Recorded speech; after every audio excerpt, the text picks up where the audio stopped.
વડોદરામાં ભારત કેનેડા વ્યાપારિક સંગઠનો વચ્ચે સમજૂતી કરાર, આર્થિક સંબંધોમાં નવો અધ્યાય।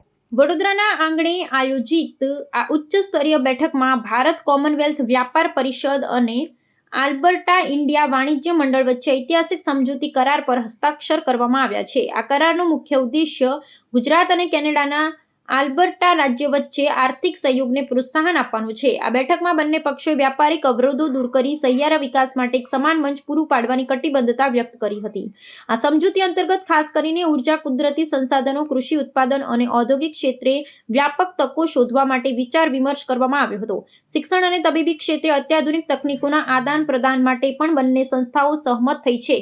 આ ક્ષેત્રીય જોડાણથી સ્થાનિક ઉદ્યોગ સાહસિકોને આંતરરાષ્ટ્રીય બજારમાં નવી તકો પ્રાપ્ત થશે અને બંને દેશોના આર્થિક સંબંધો વધુ સુદૃઢ બનશે તેવી અપેક્ષા રાખવામાં આવી રહી છે। આ વ્યૂહાત્મક ભાગીદારી આગામી સમયમાં નિકાસ અને વિદેશી રોકાણને આકર્ષવામાં નિર્ણાયક સાબિત થશે।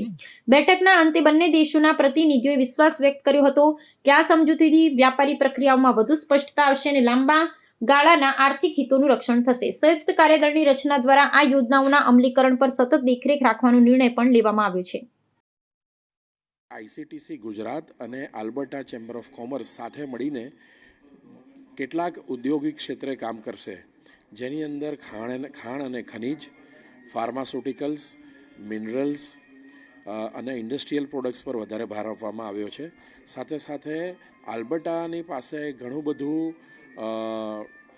નેચરલ રિસોર્સ છે, તો એ ક્ષેત્રે પણ આગળ જતાં ભારતને કેવી રીતે નેચરલ રિસોર્સિસ ઉપલબ્ધ કરાવવામાં આવે એ દિશામાં પણ આપણે કામ કરીશું।